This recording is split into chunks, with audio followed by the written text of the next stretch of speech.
So I'm Adam Vaccari. I'm one of the product leads in research and development. And I'm going to be joined today by Eli Sloneker and Wendy Ulrich from product support. We're going to talk through some of the Radicle products that we currently have and what the Radicle experience and what they might look like on your farm or for your business. So we'll start with the picture here. One of the fun parts, we had a cool after hours event last night for some of the people we've worked for. And this is the 4th year we've done the Agronomy Summer Conference. And one of the neat things is just to talk to you guys and learn about your farms and your business and see where you're currently at in the soil sampling process. Now, for a number of you, you have a team of soil pullers, you have a successful agronomy business, and you've been doing this for a long time. In the middle, there's farmers who have maybe pulled their own soil samples or work with a trusted advisor. And then on the other end of the extreme, there's people who are just curious. So that's kind of a fun group too for us is, hey, I'm interested in pulling my first soil sample. What's involved in that? What does that look like? So, if you look at a picture like this, gentleman going out to pull his first core of the day of the field, and you're in the just curious category, you would say, that looks like something I can do. It's a nice fall day. Doesn't look that bad. You collect some soil. Those of you who put in your miles and done your sampling would probably point out a few things. Number one, it's never that nice. It's never as nice as that photo shoot. You're right. You're always getting rained on, or it's too hot or too cold. And number two, there's a whole lot of steps that need to happen before you're ready to go to the field to take that first core. And there's a whole lot of steps that need to happen after that to finish the process. What we're going to talk about today is what those steps are and how Radicle might fit into them to help improve the process. Whether you're an existing agronomy business who's looking to improve the efficiency, or you're in that just curious camp and you need some help looking for an out-of-the-box solution that eliminates some of those roadblocks and just gets you started with your journey. So if we take a step back, at a high-level view, what are the goals? What are we trying to do? Obviously, number one is we need to learn about the soils. We need to understand, where is the pH optimal? Where does it need help? Where is our nutrient values low or high? What is the CEC? Do we have drainage issues or other things that we need to take into account when we're doing our management practices? Number two, we need to represent the field. Regardless how uniform the field looks, we know there's variation out there. So we need to figure out a way to manage that so we can manage every acre by either doing it through sample density or through management zones or whatever your method is. And number three, when you get out to the field, like the gentleman in the picture, and you're ready to take those cores, we need to be consistent with what our approach is. If you're taking cores with a hand probe or a hydraulic probe, we need to have consistent depth. We need to have a strategy. If we abandon nutrients, we need to, replicate the same process of where we're taking those samples. So when you return in a year, 2 years, 4 years, whatever your process is, you'll have an apples to apples comparison for those nutrient results and see how your plan is working. And then kind of in contrast to this, ultimately we need to be efficient. We need to balance those first three and say, we only have so much time that we can put forward in this activity. And we need to get through it and find kind of the happy medium for all those things. So if I convince you, it's like, let's get out there and do it. Let's put together a little checklist and we'll walk through it. And, again, I'm starting off, what do I need to think about to start on this process? I need to choose and learn a software package. There's a lot of really powerful GIS platforms out there. In general, they have a pretty steep learning curve to get started, a decent price tag to go along with it. You need to get familiar with one of those so then you can get in and create a sampling plan. So whether you're doing grids or zones, you need to figure out how to implement that in your system so you're ready to go out to the field and take those soil samples. Once you're ready to go, you finish your work in your office, you're ready to go out to the field and you need a tool, oftentimes the same software package or another one to help you navigate to those target locations so you can take those cores. Once you're in the field, we got to collect a representative sample. What is our strategy for representing that management zone or that grid? And then we have to come up with a system for what are we going to do? Are we going to have a QR system for our bags? Are we going to label it? We need to have some management system because you'll be taking a lot of samples and you need to keep them organized and know what you hit and what you haven't hit. The samples need to come back, be submitted to the lab, and then once they're analyzed at the lab, you're ready to get those results back, import them back into your GIS software, and then start thinking about what you want to do for your recommendations. So again, once you have a system in place, none of these are, there's just many steps you have to navigate. And we're going to come back to this checklist and see how some of the Radicle products can help fit in and just make those steps a little bit easier and help improve your efficiency. So again, as we get into some of the products here, we were able to take a look at that list, and you'll hear in a lot of the other sessions of some of the repeatability that the lab can provide you.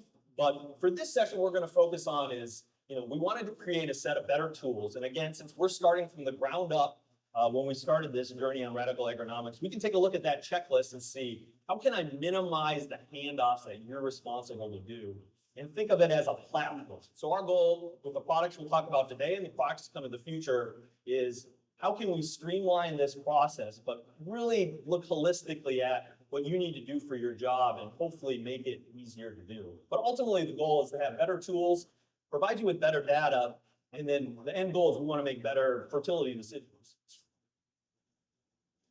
So the products we'll cover here in our session are, when you're in the field, Eli's going to talk about the GeoPress. So again, this is going to take care of our the labeling and management of the samples in the field. He'll give you a little demo on that. And then Wendy's going to finish up with the Radicle Lab, which is your automatic soil lab in your agronomist shop or your shop that is running through the samples, and then tying it all together. And what I'll start with here is the Radicle App. And again, this is the ecosystem that is going to connect all that data, so you don't have to worry about imports and exports, and be able to start your process easily, and then even notify you when the samples are complete. So how does Radicle App help? One of the things it'll do, and I'll show you the demo here, is if you're just starting out, it's pretty easy to do some easy field creation and get started and head to the field with a GeoPress. Now, if you're an existing business and you have all of your point shape files, you have all of your maps, we have an easy way to import all that. Obviously you're not starting from scratch. If you have all that material, that stuff needs to be imported relatively easily, and so you're ready to start and onboard onto the platform. Whether you're on the phone, on the iPad, or on the desktop, it has a similar experience, and all that data for what you're doing for sampling will all sync automatically. And again, once the results run through the lab, all that data comes back up and it's available to you. And you can export it as a shapefile or a PDF. And then, since again it's part of a platform in the ecosystem, the app and the app experience is available at no additional subscription cost. So if we revisit our checklist, and what we'll run through here is the first couple things on the list is the Radicle App is a pretty good starting point for an easy platform to get started on, and a way to either start and create a new sampling plan or import your existing files. And so what we'll do is we're going to jump on over to the iPad here, and we're going to run through a few examples and show you what some of the capability is here.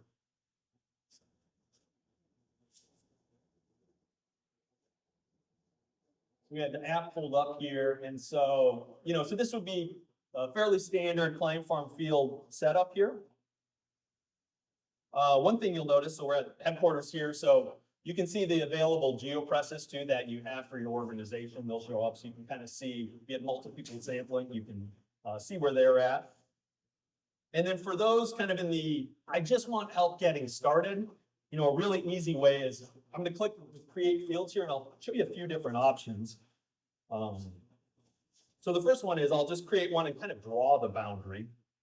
I'm going to pick a client here, pick a farm, and then I'm just going to type in the test field.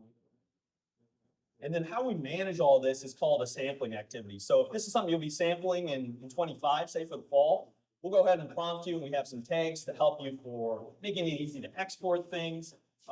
But this would contain, what is my sampling plan for the year, or for this this time in the field, and then it'll also house all of the nutrient results as well. So the first thing we need to do is create a boundary. So on the right here, we kind of have the field creation steps. So I'll say new boundary, and you have the option to draw it, or you can drive it to in your field. And then click draw, and then just really quick, trace out the perimeter of our test area here in the back, and then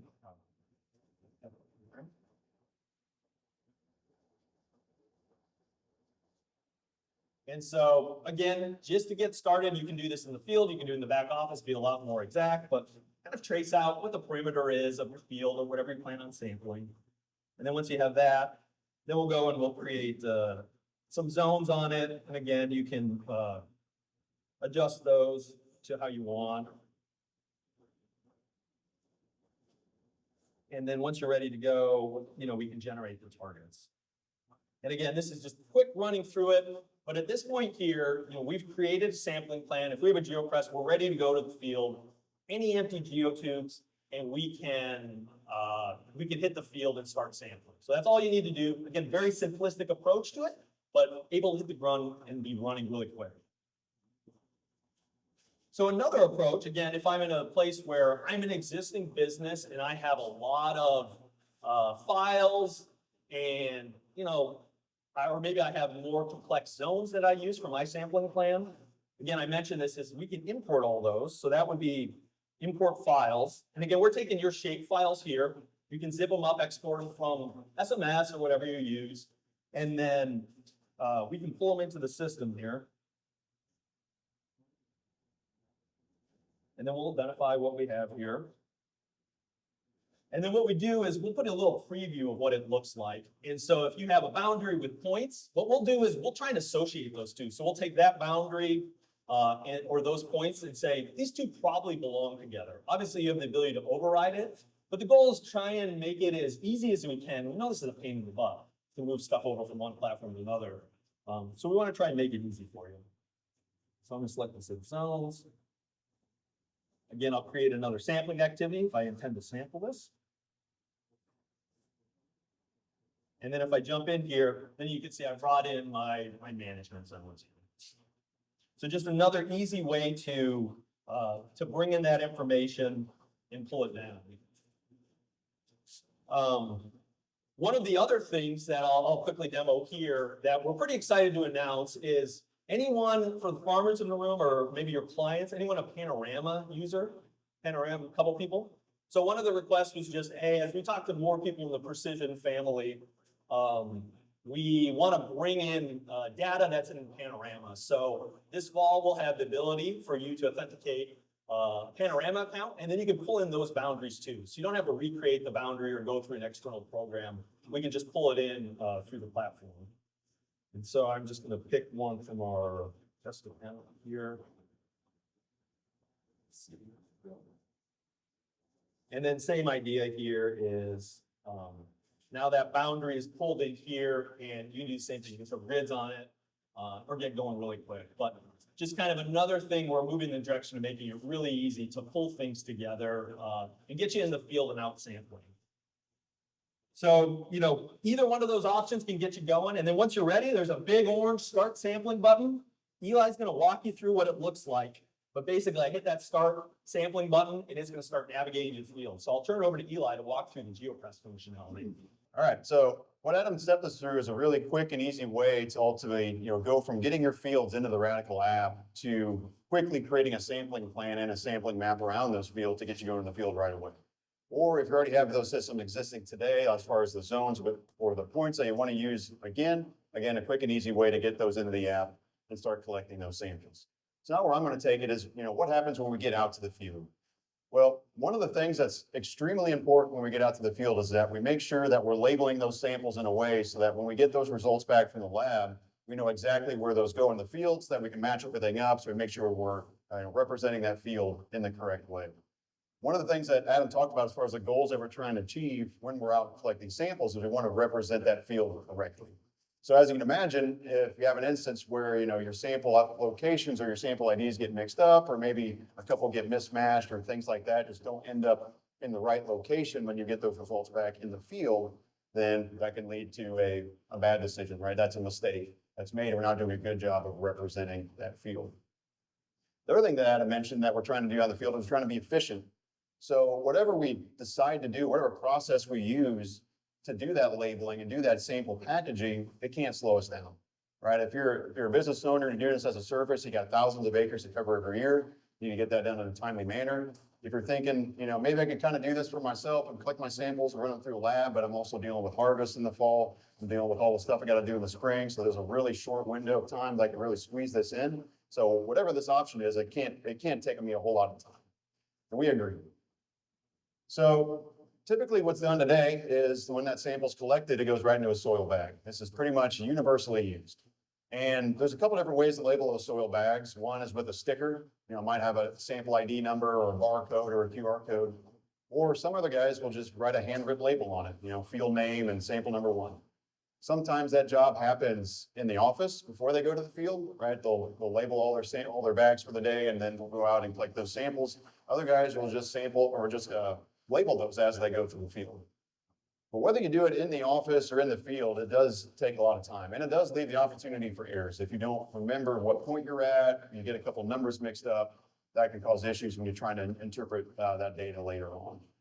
And as we talk with guys that do this process a lot, we've really understood that, really the process and the tools and the things that are used today are at best tolerated, right? They get the job done, we use them because it's kind of what we have, but it really doesn't give me anything. It doesn't provide me any other value than, yeah, it's a way to get my samples to the lab and back. So when we started to think through this, like, all right, is there an easy way, or are there a couple simple ways that we can improve this process, make it easier, make it more error-free? And that's where we started when we started on the path of developing these products. So the way that we're solving the sample bag issue is creating a new sample vessel called the GeoTube. So the GeoTube is a reusable sample container, and it's got an RFID tag on the bottom of it that houses all of your sample information on it. So field name, GPS, latitude, and longitude, sample date, who collected the sample, things like that.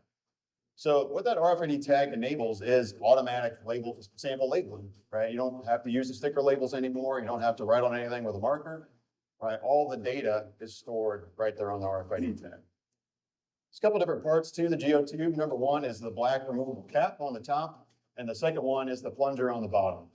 So the plunger does a couple of different things. When the sample's loaded on the lab, that plunger will help us push that soil out of the tube so they can be analyzed by the lab. And number 2, while it's pressing the soil out, simultaneously, it's also scraping the sides of that tube clean. With that, in conjunction with the water jets in the lab that are cleaning the tube, as soon as that tube comes back out of the lab, the data's clear off the tag, the tube is rinsed with water, and it's ready to take back to the field and sample again as soon as it goes through the lab. But we need a way to package and label that sample. So how do we do that? Well, the device that really does the heavy lifting on packaging and labeling of that sample is a device called GeoPress. See it sitting in the back of the gator here. One side benefit is it kind of makes your side-by-side look like a hot rod. But what the GeoPress does is it does a couple different steps. Number 1 is it blends your sample that you've collected. So you stop at your location in the field, you collect your soil cores, and then once you have those cores collected, the first thing you're going to do with GeoPress is you're going to load it in the soil mixer. And then in just a couple seconds, the GeoPress blends it together, mixes those cores together, to make sure that every single core that you took the time to pull all has equal representation inside that GeoTube. So then once we have the sample blended, then we take that blend, we transfer it to the funnel, and then as soon as we lift up on that funnel, the data is written to that RFID tag on the GeoTube, and that sample is labeled. I didn't have to do any kind of pre-labeling. I didn't have to tell the app to do anything. Really, the app you're kind of hands-off with the app once you're out and sampling with the GeoPress. Right? There's other systems that, you use a barcode or a QR code to scan the label on the bag, and you got to put it up by the iPad and things like that. But there's some touch involved with that. Whereas this, all I'm doing is pulling my cores and interacting with the GeoPress. And for some guys, that was a pretty big, value to them that have used it so far, especially in those early spring days or those late fall days where it's really cold. One guy said, really, the thing I like the most about it is I never have to take my gloves off. I keep my gloves on, I don't have to touch the iPad, I'm just pulling my samples and loading them in the GeoPress. So ultimately, the best way to really understand how GeoPress works is to go out in the field and actually use it. But, not that it's very cold in here, it is even hotter outside, so I'm not gonna make you go outside. So I'm gonna do the next best thing, I'm gonna bring the outside in, and I'm gonna show you what you're actually gonna see in the field on the app and within the GeoPress when you're collecting the sample. So I'm gonna wanted to give you all a first-person view of what that looks like. And when I was trying to create this video, I was really looking for a couple of volunteers to run the GeoPress and help me out with that. And honestly, I didn't have a whole lot of luck, unfortunately. Even tried bribing with a free hat and really didn't have any takers still. So unfortunately, I had to go out and do it myself, but all the better. We can still see what that looks like. So we're gonna go out in the field, and the first thing we're gonna pick up on here is I'm driving to my next sample location. And as I'm driving to my next sample location, we pull up the app, I can see the grid points that I created, and I can see some that are white, and I can see some that are blue. So the blue points are the grids that I've already collected a sample in, and the white points are the ones I still have to collect. So it's giving me like real-time coverage map of what I've completed and what I still have left to do. And you probably saw at the same time too, it's giving me that distance to my next target, so I know exactly when I'm at my next sample location. Now we're switch to the first-person view to see what goes on with the GeoPress. So again, we're gonna go through that grinding step. So I pulled my cores, dumped those in the grinder. As soon as I close that door, that grinder runs, and as soon as I pull the mug out, the grinder stops. Again, that process only takes 2 or 3 seconds. Dump the cores in the funnel, lift up on the funnel, and you can see we dropped a blue collection point on the map, and that grid is now blue. And that collection point we use is also the GPS latitude and longitude location that is saved to that RFID tag. And I'm already off and running to my next sample. You can see I'm getting my distance to target. You can see where my next point is. And while I'm driving, the GeoPress is recapping that tube, dumping it out the back, unloading another one for me, pulling that cap off.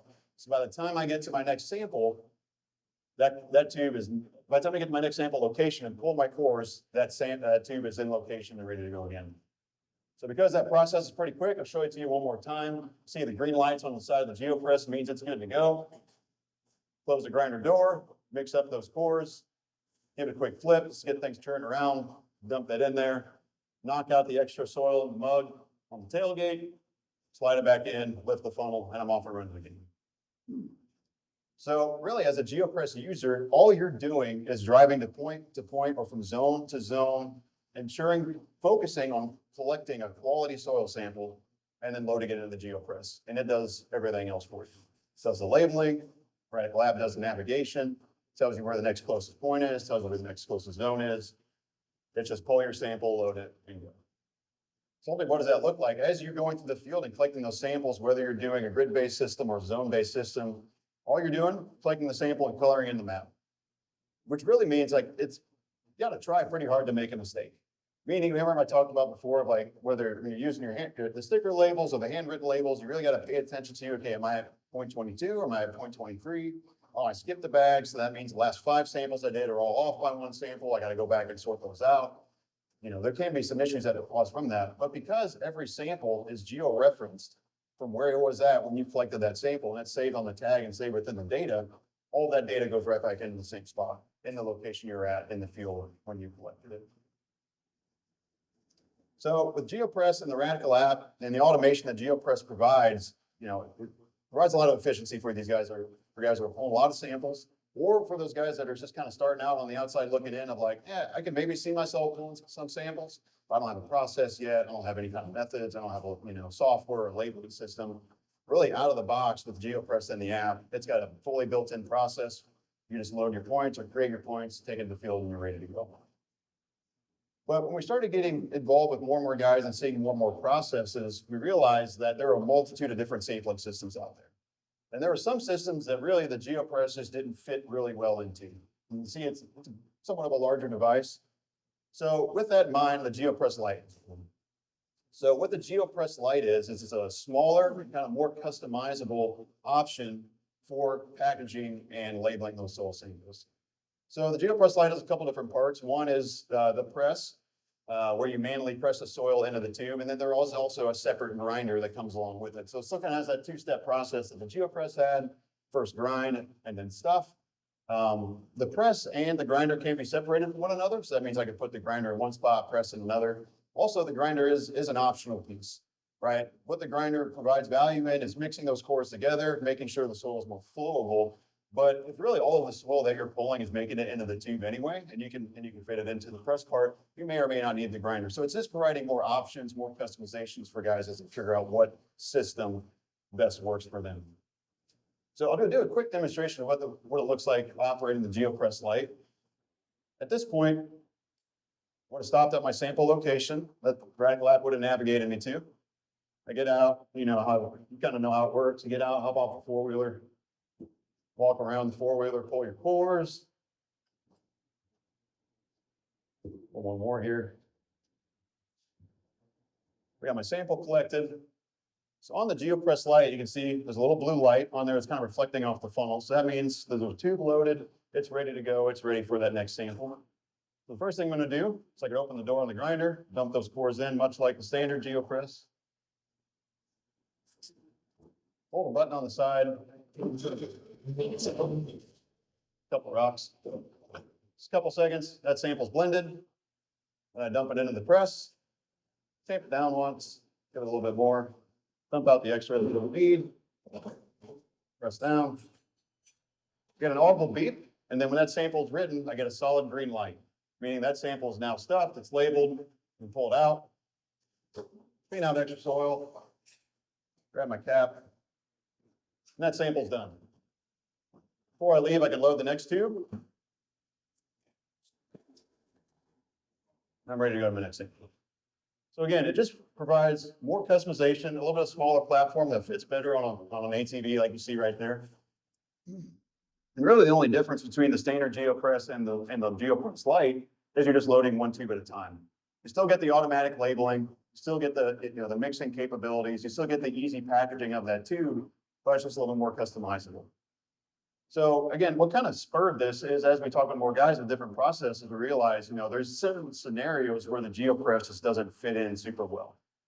One of those is, more so for the professional sampler, but there's guys that will mount a hydraulic probe right in the passenger seat of their side-by-side, and then that's where they'll pull their samples.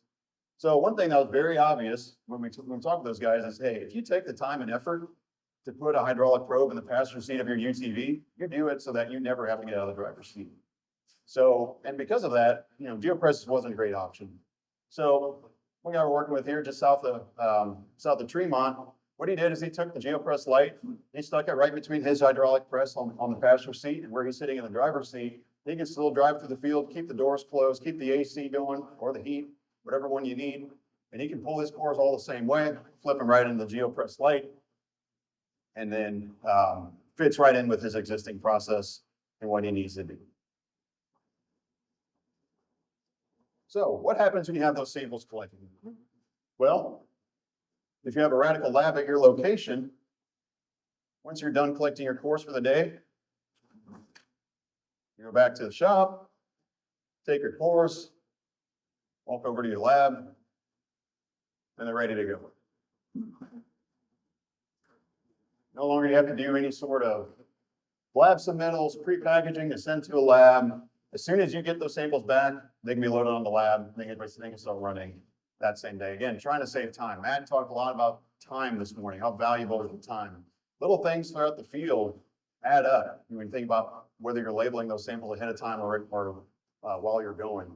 Packaging samples, creating lab submittals, sending those off, getting those results back, importing, exporting, all of that, it all takes time. So again, we're trying to save time, be more efficient, and also do it in a little bit better way. So if you're thinking, okay, do I need to have a lab or can I get a Radicle Lab analysis if I don't have a lab? The answer is yes. So how we do that is over the last couple of years, we've steadily kind of got more and more lab locations out across North America with even more coming on for this fall.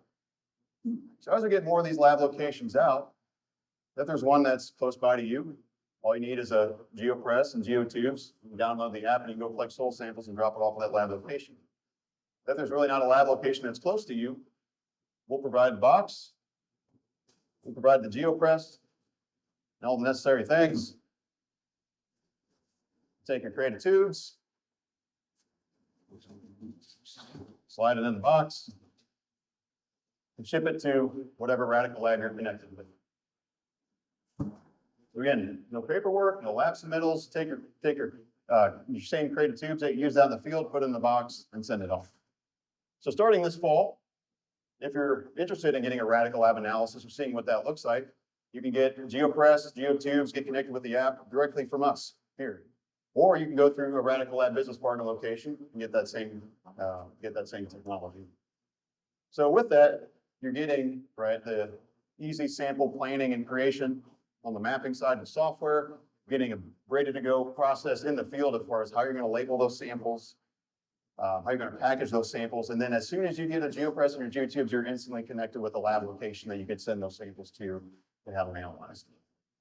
Now I'm going to bring up Wendy, and she's going to talk more about what happens at the lab when those samples come. All right, so I want to talk a little bit about the lab, how it operates, where we get our results. And I wanted to start out with showing a couple of the lab facilities at some of our customer locations. So I realize a lot of times when you guys get to see the lab, it's at a conference or somewhere at a show, and it's kind of out in the middle of the shop like this. It's not actually in its natural environment or its home. So this is up in Canada. That's one of our customers up there. This is another lab location down in Texas, tucked in pretty tightly there, but definitely still works. And then the third example I have is from our dealer in Australia, actually. They are going to use a mobile library, put the lab in there, and move it to different locations. So there's a lot of different options. And my point is, as long as you have the space, so a 12 by 14 foot space and a few basic requirements, it's very easy to house a lab, okay? It's a lab in a box, it's fully automated. As long as we have these requirements, it doesn't take much to own and operate this lab. So what are those requirements? We need 220 power. We need a water supply. So that's just a 3/4 inch garden hose. All of the water filtration is done on the lab itself. So we don't necessarily need to have a specifically clean water supply. We do need a dedicated air compressor. A lot of the modules on the lab are pneumatic. We need somewhere to go with the waste. So we do supply a jumbo tote type of bag that all of the soil and water waste runs into. The soil then settles out, the water filters off the top, and then you can dispose of that waste. So you just need a spot for that pallet to go, so we can cart that waste off when we need to. We need a climate controlled environment. So some of you might have seen the lab go red when we first started. It's a little warm in here. So if you're somewhere warm, you do need temperature control. So the lab analysis is very temperature specific, and we do have some heaters and some fans in those enclosures in the back, but we need to control that ambient temperature to about 50 to 75 degrees Fahrenheit. And then we need an internet connection. So this is an internet device. All of the diagnostics are internet based, except for a few right there on the lab. And then all of the results, to get them back into the web, need to have an internet connection straight. So those are some pretty basic requirements, but as Matt mentioned earlier this morning, I can have these physical requirements, I can have the physical space for it, but I'm still going to need time to operate the lab. So what's that time commitment requirement look like? How difficult is it to actually operate the lab? So here's how easy it is. It's so easy that your kid can do it.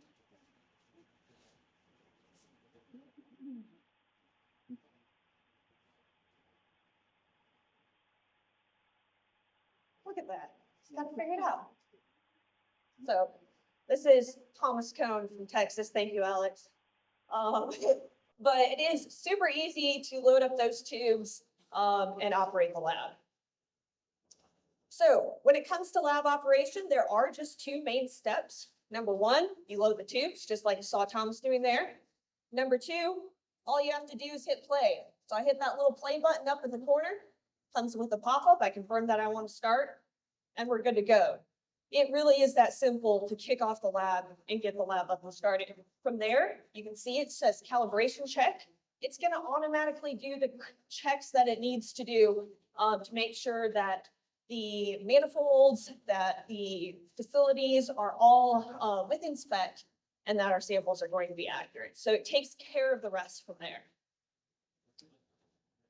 The rest of the day-to-day operation, I mean, we started, but what other type of hands-on activities do I need to do in the lab? So obviously we need to load the samples. The empty tubes get dumped into this basket right here, so we'll need to empty out this basket periodically. There is a waste funnel I'll need to empty every day. It's like the rock and residue that gets kicked out of the grinder so that it doesn't go through the lab. And then there'll be some light maintenance occasionally, like changing a stir blade or a grinder blade, because that is a wear part. We're changing some water filters, but those aren't daily, they aren't even weekly.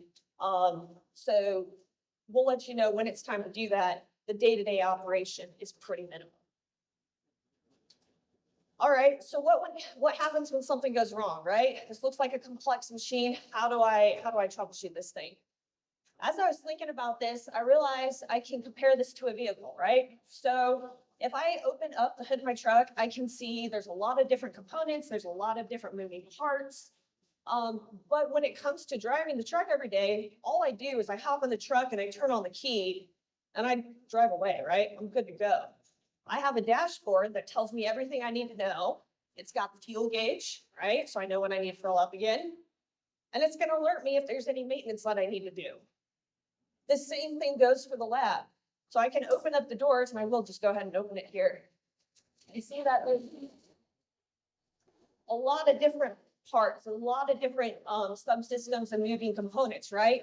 And at first glance, if you look at it, you're like, okay, wow, how am I going to know how to service that and troubleshoot it? But really, we have the dashboards, we have the diagnostic values to take care of that.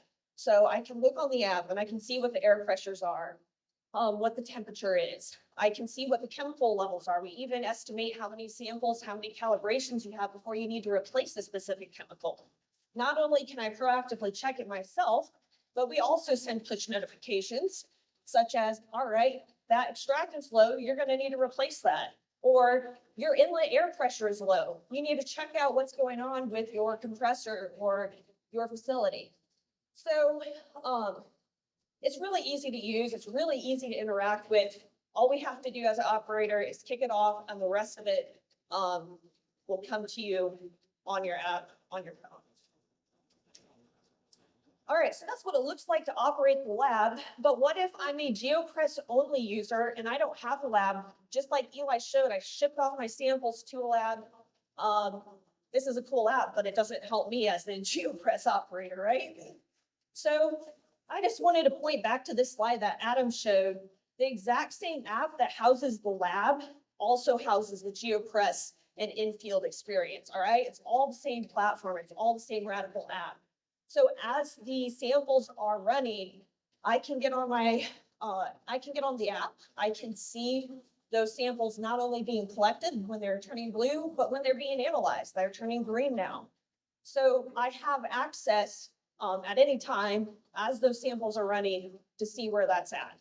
Plus, once again, to push notifications there to tell you when that field is completed, when it's analyzed.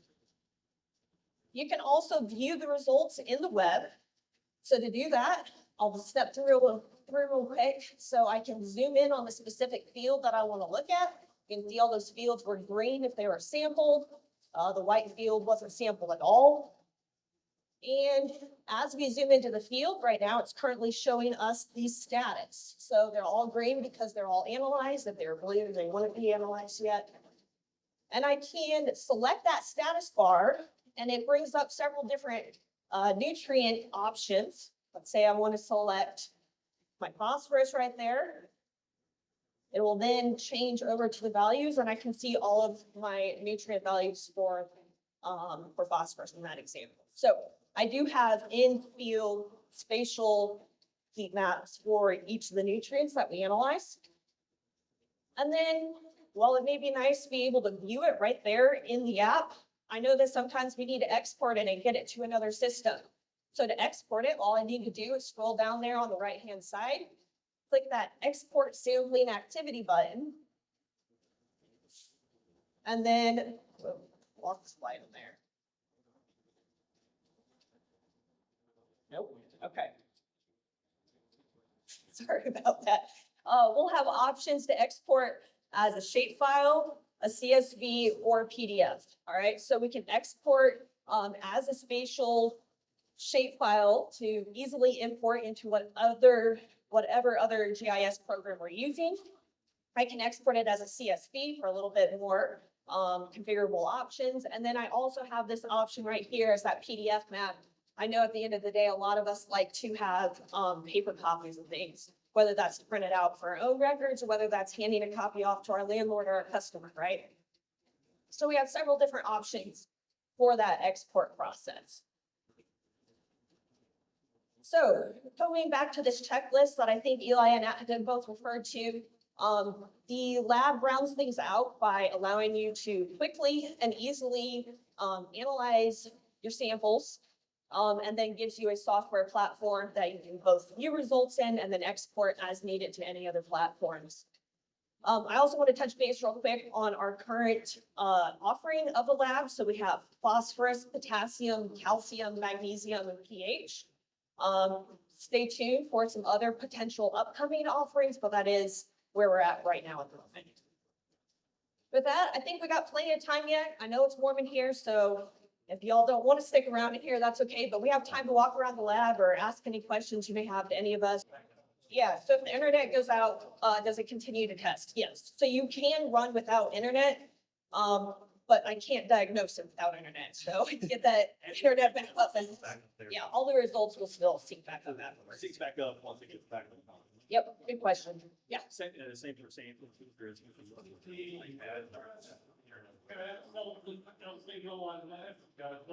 Oh, I can take one. Yeah, so no cell signal on the GeoPress, so the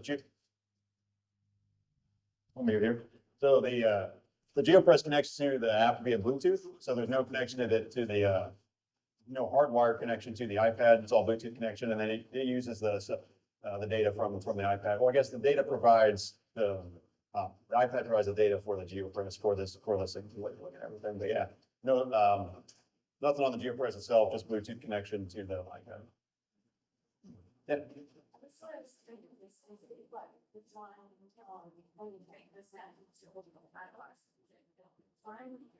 Yeah. Yeah, I mean, we did some studies on that in the past as far as like, okay, if the samples sit on the shelf for a month, does it change? And we did some, in the GeoTubes itself. So like, does the GeoTube help that at all? And it wasn't an extensive test, but what we did is we tried stuffing some tubes, putting them in the freezer, putting them in the fridge, leaving them out on the shelf for, over time. We did that up to about a month or so, and about a month time frame, and like it started to see a little bit of difference. But all that to say is like, we don't see a huge difference, especially in just a couple of days. But the hope is with the lab, you can just load them right away and run them that same day. But from like some of the testing we've done, we haven't seen a huge difference in just a few days on the results if they sit for a little bit. It is a pretty, I mean, it's not perfectly airtight, but it is a pretty good connection to the lid on there. And so, I mean, probably the worst we can do is like, we had some samples that he sat a really long time and then they shrink and turn into brick. Obviously, that was a pretty unique situation for us. But yeah, in general, I would say that's going to make a difference too when you get to different nutrients such as nitrogen. Yeah. So on the current, so that's a very good point. On the current analyte set, we haven't seen many differences there, but I think, for nitrogen in particular, then there'll be some considerations there for sure. Yeah. Yeah. Is there something option to use GeoPress after you already tested the field? So like you take samples back and then use the.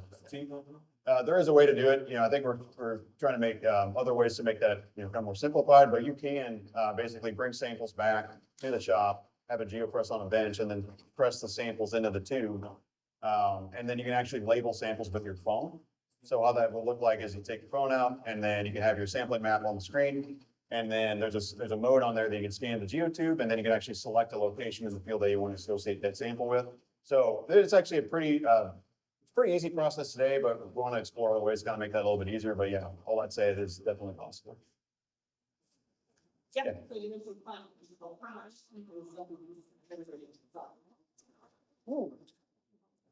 So the question was, how much heat is the lab putting off? Not a whole lot. I mean, we don't, so we run it in moderately, in like our shop environment here, that's moderately air conditioned. I wouldn't say it feels like it's. And I don't ever like Doesn't walk seem up out to of the the norm. lab Yeah. and feel like, oh, all right, it's warm by the lab. No, there's probably a few specific motors, but not too bad. The enclosures in the back are temperature controlled, so if you open the door, like that chamber is heated, but the whole lab itself is not. Yeah, so in general, our approach is for the analysis that are temperature sensitive, what we do is we have heaters in there where we raise the temperature and control for that. So they were gonna run at 90 degrees Fahrenheit, so not smoking hot or anything. And then, so then we just ask is, we just need it to be cool enough so that we can raise the temperature, rather than adding the complexity of heating and cooling and condensing like you're gonna see here as you walk through on a really, really hot day and Yeah. windows and whatnot. Anything else? Yeah. Are you having any different success with samples that don't get ground before they go through the lab? You know, we really haven't taken like a super critical look at that yet, but, We're doing homogenization of the sample itself on the lab. So like there's that grinder blade. I Yeah. know I didn't walk through the whole lab process, but we do fully homogenize everything that's in the tube. And with our previous experience of dirt that dries out into a solid brick, like as long as you can break down the big brick, it's gonna take care of homogenizing it from there. as far as like if you're just putting cores or ground up sample in the tube, we haven't had any issues on the lab side once Yeah. once it gets back. Yeah, if it's cores, it'll add water and grind it up fine, so no issues there. It's a pretty, I think, aggressive garbage Yeah. disposal. Yeah. Like garbage disposal-esque, like, Yeah. and you'll hear it, if there's rocks in there too, you'll hear them like banging around and they come out the Yeah. trap door. But Yeah, but that's what the trapdoor's for. It so does a that pretty it's good job of taken out. breaking down. Yep. Yeah. When you sell them, you get on the school card, public structure, called having a grinder, and buy it. Without that, we found is if you don't have it, it's kind of difficult here. It's kind of a really bit of a challenge on certain floors, because we're not so all included. Yeah. The tax, pools, and then it's gravity and that. To just reiterate what he's saying over the microphone, so if you don't have a grinder, especially if you have some really sticky, soils, your cores will stay all in a chunk, and then it becomes difficult to get enough soil into the tube. And so grinding it up allows it to flow and pack enough soil into the tube. Does That depends on soil type though. Does that have a weak sensor on it? That'll say you don't have enough soil in Yeah. the tube. It's the same as the. It's the amount of force you're pressing down essentially. Yep. Yep. Yeah, so to repeat that question, sorry. So on the GeoPress Lite, there is a sensor on there that does determine how much soil is in that tube. So if I only put one core in that tube and try to press down, all right, if I put one core in that tube and try to press down, it wouldn't Right. actually successfully write that sample because it's basically telling you I don't have enough soil. So it needs to see enough soil, basically compression on that cylinder in order to trigger, say, yeah, I have enough soil, go ahead and write this tag. So there is some safety rules there for that. So if you don't get enough soil, then you just get the pop-up on the iPad, it'll let you know. Yep. And it will, the goal is to catch it while you're there in the same spot. You can add another core, see what's going on. Get it fixed. So the question, let's say the sample is very sticky. Is it even worse sticking in the grinder? Because I'm sitting there with a screwdriver trying to clean my grinder out because it gets stuck up in the blades and everything. I think we need to explain that your soil is like modeling clay for one. But yes. We got it, really, Alex and Tyler provided a great testing ground. Last year, the goal for us was we want to experience a lot of different soil varieties. And so I don't know if we knew this, but we sent our lab to Texas and they found the nastiest clay. So yeah, you guys, I think really can probably educate. If you can get it in the tube without grinding it, and we can have enough soil in there, and your stuff's pretty heavy, then that might be an approach for your real nasty stuff. Yeah, I think your question probably was on the GeoPress grinding and handling side. When you have a really wet, really sticky soil, that is a challenge to process through the grinder and clean that all out.